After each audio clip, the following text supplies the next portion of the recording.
Hello everyone, welcome back to the channels. So students, हम लोग कर रहे थे क्लास 9th जिसमें एक टॉपिक आया था middle term subletting the method. तो एक्सरसाइज तो हमने कर ली थी, लेकिन फिर भी ये मेथड जो है middle term subletting the method, इसको भी अंडरस्टैंड करना है, जो आपके लिए क्लास 8th 9th और 10th तीनों में ये काफ़ी ज़्यादा यूज़फुल है। 10th क्लास में तो इस टॉपिक के ऊपर पूरा का पूरा एक चैप्टर ही है, 9th में भी इसके क्वेश्चंस हैं और 8th में भी है। तो हमने एक ये वीडियो बना दी जिसमें बच्चों को ये मेथड हम सिर्फ 3-4 एग्जाम्पल्स लेके अच्छी तरह से ये क्लियर करेंगे। टफ कुछ भी नहीं है, एक एग्जाम्पल्स के साथ हम चलेंगे। मिडल टर्म सबलेटिंग क्या होता है, जैसे मैंने यहाँ पे फर्स्ट एग्जाम्पल ले ली, 12x² minus 7x plus 1। First of all तो हम देखते हैं कि ये जो मैंने एक एक्सप्रेशन लिखा ये है क्या। वैसे कुछ बच्चों को पता ही होगा जिन्होंने 8th और 9th कर ली, और 10th में है उनको भी तो ऑब्वियसली पता होगा, ये एक क्वाड्रेटिक इक्वेशन है। वैसे एक्सप्रेशन है, लेकिन अगर इसको जीरो से इक्वेट कर दे हम तो ये क्वाड्रेटिक इक्वेशन बन जाएगी। क्वाड्रेटिक इक्वेशन का मतलब डिग्री ऑफ वेरिएबल कितनी गिवन है यहाँ पे, 2। डिग्री ऑफ वेरिएबल इज 2, तो इसलिए ये कौन सी इक्वेशन हो गई, क्वाड्रेटिक इक्वेशन। तो क्वाड्रेटिक इक्वेशन में जहाँ उसकी डिग्री 2 आ रही है तो उसके एक्चुअली जब हम उसको सॉल्व करते हैं तो उसके फैक्टर्स भी बन जाते हैं। कितने फैक्टर्स बनेंगे, जितनी उसकी पावर है। तो यहाँ पे डिग्री ऑफ द एक्सप्रेशन कितनी है हमारे पास, 2, तो उसके कितने फैक्टर्स बनेंगे, 2। मिडिल टर्म सबलेटिंग मेथड जो है ये इसी एक्सप्रेशन को सॉल्व करने के बाद इसके फैक्टर्स को बनाने के लिए यूज़ किया जाता है। तो मेथड क्या कहता है, हम इसको आज समझते हैं ध्यान से। क्रैमिंग बिल्कुल भी नहीं करनी है, क्योंकि ये हर क्वेश्चन में फैक्टर्स तो हम आपके अलग ही बनेंगे, बस हमने मेथड को समझना है। सबसे पहले टर्म आती है स्प्लिटिंग। स्प्लिटिंग का मतलब क्या होता है, ब्रेक करना। ब्रेक किसको करना है, आप मिडिल टर्म में। मेथड का नाम ही बता रहा है कि आपने मिडिल टर्म को ब्रेक करना है। अब इसकी जो स्टैंडर्ड फॉर्म है हमारी क्वाड्रेटिक एक्सप्रेशन की, वो क्या होती है, ax² plus bx plus c। अगर मैं इक्वेशन लिख दूँ तो इज इक्वल टू 0। अब यहाँ तो सिर्फ एक्सप्रेशन आ रहा है हमारे पास। एक्सप्रेशन मीन्स कि जिसमें इक्वल टू 0 नहीं आ रहा है। सिर्फ हमारी किसकी बात हो रही है, क्वाड्रेटिक एक्सप्रेशन की, इक्वेशन की बात नहीं कर रहे हम। अगर वो इक्वल टू किसी कांस्टेंट के होगा तो तब हम उसको इक्वेशन लिख देंगे, अदरवाइज वो एक्सप्रेशन काउंट होता है।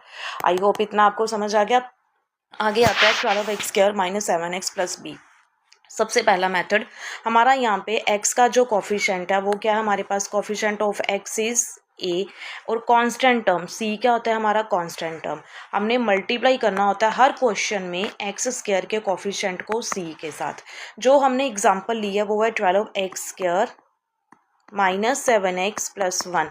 अब यहाँ a की वैल्यू बच्चे कितनी आ रही है, 12, और हमारी c की वैल्यू कितनी आ रही है, 1। कर दो मल्टीप्लाई, 12 1 सा 12। तो जो नेक्स्ट स्टेप है वो है हमारा इस जो मल्टीप्लाई करने के बाद हमारे पास नंबर आया उसके फैक्टर्स बनाने। अब जो इजी मेथड हम छोटे बच्चे करवाते थे कि बेटा 12 के फैक्टर्स कैसे, हमने ये चेक करना है कि 12 कौन कौन से टेबल पे आता है। जैसे 1 को मल्टीप्लाई किया 2 से तो 1 12 सा 12, तो मतलब वो एक तो वो 2 के टेबल पे आता है। आगे 2 को किससे मल्टीप्लाई करेंगे, 6 से, 2 6 सा 12 आ गया, मतलब 2 का टेबल तो ऊपर काउंट हो गया। और अब वो कौन से टेबल पे आता है, 6 के टेबल पे आता है। अगर मैं 3 को किससे मल्टीप्लाई कर दूं, 4 से, 3 4 सा 12, मतलब वो 3 के टेबल पे भी आता है 12, 4 के टेबल पे भी आता है। ये हो गया छोटे नंबर्स के लिए। तो जब बड़े नंबर्स आते हैं हमारे पास तो बेटर यही होता है कि हम उसके फैक्टर्स बना लें बाय प्राइम फैक्टराइजेशन मेथड। तो 12 के फैक्टर्स बनाओ, 2 6 सा 12, 2 3 सा 6, 3 1 सा 3। तो बेसिकली फैक्टर्स क्या आ गए, 2 मल्टीप्लाई 2 मल्टीप्लाई 3। ये जो फैक्टर्स आती हैं इनकी अब हमने क्या करनी होती है, अरेंजमेंट करनी होती है। अब देखो 2 2 का कितना आता है, 4, 4 मल्टीप्लाई बाई 3 कितना हो जाता है, 12। तो यहाँ पे जो समझने वाली मेन चीज़ है वो है, सबसे पहले इस इक्वेशन को साथ साथ लिखो, 12x²। इसके बाद हमारे पास क्या आ रहा है, कौन सा साइन है, माइनस। यहाँ डालो ब्रैकेट। हर क्वेश्चन में कोशिश किया करो कि आप ब्रैकेट डालो टू अवॉइड एनी कन्फ्यूजन, ठीक है। 12x² माइनस, मैंने ब्रैकेट डाल लिया, प्लस थोड़ी सी बड़ी डाल लेते हैं क्योंकि हमने 2 नंबर्स लिखने हैं इसमें। 12x² plus minus bracket plus 1। अब ये वाला जो साइन था हमारा माइनस का, ये मैंने बाहर ले लिया, ओके। और 7x की जगह आपने ब्रैकेट डाली और प्लस 1 एज इट इज़। अब आपने ये मिडिल टर्म कौन सी है, 7x, इसको ब्रेक करना है 7x को। तो हमारे पास मल्टीप्लाई करके क्या आया था, 12। 2 नंबर्स हमने ऐसे ढूंढने जिनको मल्टीप्लाई करके 12 आए और यहाँ प्लस यहाँ माइनस करने के बाद 7 आए। तो वो नंबर्स हम कैसे ढूंढेंगे, तो हमने क्या किया, 12 के फैक्टर्स बना दिए। तो यहाँ पे नंबर कौन सा आ रहा है, हमने जब इनकी अरेंजमेंट की 2 2 सा 4, अगर हम 4 को 3 से मल्टीप्लाई करते हैं तो 12, 12 और 4 + 3 करते हैं तो कितना आ जाता है 7। फिर से सुनो ये चीज़, मैंने आपको बताया कि मल्टीप्लाई सबसे पहले आपको एक्स स्क्वायर के कोफिशिएंट, एक्स स्क्वायर का कोफिशिएंट का कौन है यहाँ पे 12 और कांस्टेंट टर्म कौन है यहाँ पे 1, तो आपको 12 को 1 से मल्टीप्लाई करना है, कितना आ गया 12। अब आपको मिडिल टर्म को ब्रेक करना है। ब्रेक कैसे करना है कि दो नंबर्स ऐसे चाहिए जिनको मल्टीप्लाई करके 12 आए और प्लस यहाँ माइनस करके जो मिडिल में नंबर आ रहा है वो आना चाहिए। तो मिडिल में कौन आ रहा है 7। तो जब हमने 12 के फैक्टर्स बना दिए तो फैक्टर्स बनाने के बाद हमारे पास 2 2 ज़ा 4 और 3, दो नंबर्स मैंने बना लिए 4 और 3, 4 और 3 को मल्टीप्लाई करके आ गया 12 और मैंने बोला यहाँ तो प्लस यहाँ माइनस, और अगर आप 4 में से 3 को माइनस करते हो तो फिर तो 1 आता है। तो मेरे को क्या चाहिए यहाँ पे क्वेश्चन के अकॉर्डिंग 7 चाहिए।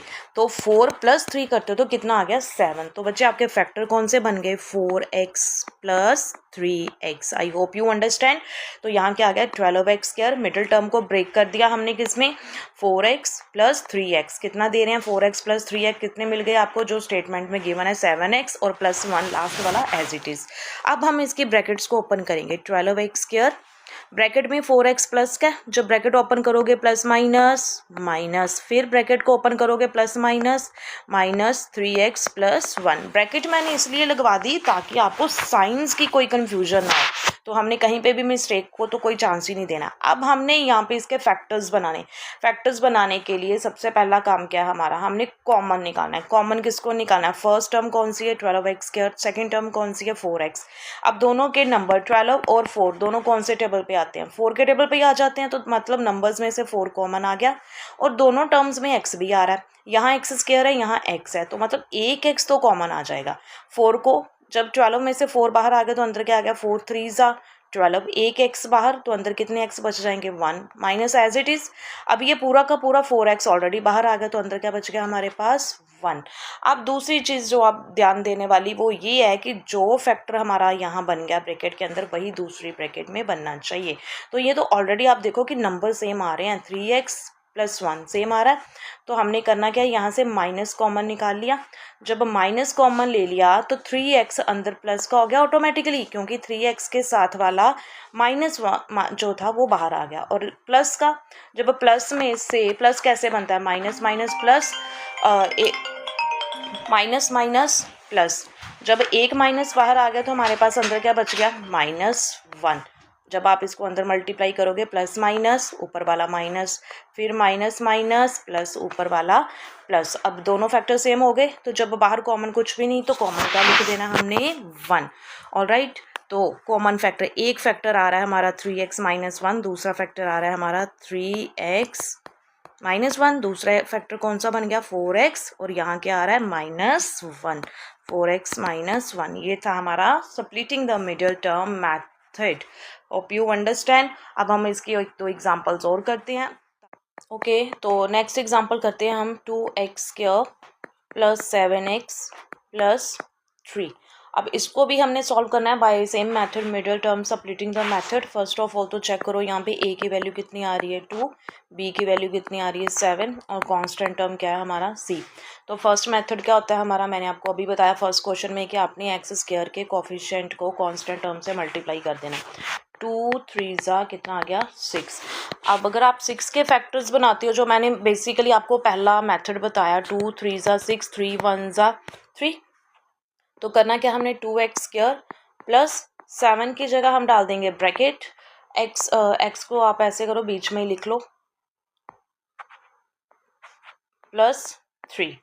First term as it is, last term as it is, दोनों ये वाले साइन भी एज इट इज़, और जो मिडिल टर्म को हमने ब्रेक करना उसकी जगह हमने डाल लेना है ब्रैकेट। अब आ जाओ फैक्टर्स पे। 6 के फैक्टर्स बन गए 2 3 और 1। तो हम देखते हैं 2 3 ज़ा कितना आ रहा है 6। तो हमें ब्रैकेट में क्या चाहिए, दो नंबर ऐसे चाहिए जिनको मल्टीप्लाई करके 6 आए प्लस या फिर माइनस करके कितना आना चाहिए 7, क्योंकि ब्रैकेट में हमारे पास क्या आ रहा है 7।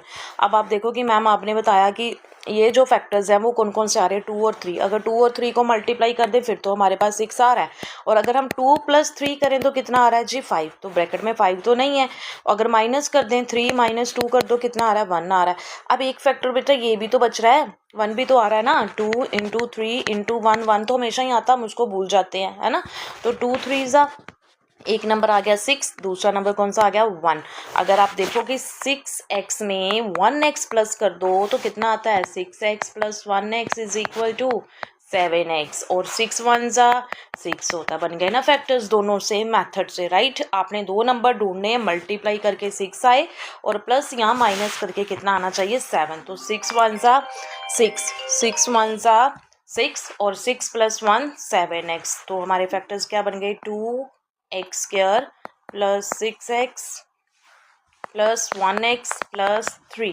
दोनों में से अब फैक्टर्स निकालेंगे हम कॉमन, 2 कॉमन, साथ में x भी कॉमन, अंदर क्या बच गया एक x, 2x into x 2x square plus 2 को किससे मल्टीप्लाई करेंगे 6 आए 2 3 जा 6x ऑलरेडी बाहर। अब मैंने आपको पिछले क्वेश्चन में बताया जो फैक्टर यहाँ पे है वही नेक्स्ट ब्रैकेट में बनना चाहिए, तो ऑलरेडी सेम ही बन रहा है x प्लस 3। तो कॉमन क्या आ गया 1, ब्रैकेट में क्या आ गया x प्लस 3। तो एक फैक्टर बन गया हमारा कौन सा x प्लस 3, और दूसरा फैक्टर कौन सा आ रहा है 2x और ये वाला 1, 2x प्लस 1 x प्लस 3। एक एग्जाम्पल और करते हैं इसको समझने के लिए, alright. Next example number 3, 3x square minus x minus 4। अब ये एग्जाम्पल मैंने ली जिसमें हमारा a की वैल्यू आ रही है 3। अब b की वैल्यू कितनी आ रही है बेटा, यहाँ x के साथ अगर कुछ नहीं लगा तो हम अपनी अंडरस्टैंडिंग के लिए क्या लगा लेते हैं 1, और c की वैल्यू कितनी आ गई 4। तो हमारा फर्स्ट स्टेप क्या है, constant of x square is coefficient of x square is 3, means कि आपको 3 को किससे मल्टीप्लाई करना है 4 से, 3 4 जा 12। अब अगर आप 12 के फैक्टर्स बनाते हो अब अगेन तो 2 से चाहे स्टार्ट कर लो चाहे 3 से, फैक्टर्स सेम ही बनेंगे, 2 6 जा 12, 2 3 जा 6, 3 1 जा 3। ब्रैकेट फिर से पहले वो उसको लिख लेते हैं हम स्टेटमेंट को अगेन कैसे, same first term as it is, sign कौन सा माइनस, ब्रैकेट अगेन माइनस 4। अब फैक्टर्स क्या बने थे हमारे 2 2 एंड 3, मीन्स 2 इंटू 2 इंटू 3, 2 2 जा 4, 4 3 जा 12, मल्टीप्लाई करके 12 तो आ ही रहा है, वो तो पता ही चल रहा है। अब 2 2 जा 4 और 4 3 जा तब भी 12 आता है, तो ये दो नंबर बन गए हमारे। मैंने आपको बताया था मल्टीप्लाई करके 12 आना चाहिए, प्लस या फिर माइनस करके दोनों में से एक कितना आना चाहिए हमारे पास, क्या है यहाँ पे 1। अब आप देखो 4 और 3 को मल्टीप्लाई करते हो तो 12, और 4 में से 3 माइनस कर देते हो तो 1, मिल गए फैक्टर्स। तो यहाँ क्या लिख देंगे 4x माइनस 3x। अब आप देखो यहाँ पे अगर आप 4x में से 3x माइनस करते हो तो कितने x बच जाते हैं आपके पास 1x, और मल्टीप्लाई करके कितना आ जाता है 12। Question solve. अब बना लो factors, 3x square bracket open plus minus minus 4x, और जब माइनस माइनस मल्टीप्लाई होएंगे तो वो क्या देंगे आपको प्लस 4x, सॉरी 4 नहीं 3x plus 3x minus 4 as it is. अब निकालेंगे हम कॉमन फैक्टर, 3 और 4 दोनों किसी टेबल पे भी नहीं आते, तो कॉमन क्या आएगा हमारे पास x कॉमन, अंदर क्या बचेगा ब्रैकेट में 3, एक x बाहर एक x अंदर, माइनस x बाहर आ गया, अंदर क्या बच गया 4। अब फिर से बेटा देखो सेम फैक्टर ऑलरेडी बन रहा है, ये तो बाई चांस ही ये वाली हमारी एग्जांपल्स आ गई, कईयों में सेम फैक्टर्स नहीं बनते तो हमें कोई ना कोई कॉमन निकालना होगा। हम एक एग्जांपल वो भी कर लेते हैं। तो 1 अंदर क्या बच गया 3x माइनस 4, तो सो हमारे फैक्टर्स क्या बन गए 3x minus 4 and the second factor is x plus 1। This is the answer. Hope you understand. ये 3 एग्जांपल्स की हमने by splitting the middle term method, जो कि आपकी 8th क्लास में भी यूज़फुल है, 9th में भी, और कौन सी क्लास है आपकी 10th क्लास में भी ये आपको क्वेश्चंस आएंगे। Hope you understand this method. Thank you. Do the practice of these questions and more questions of the same method. Thank you.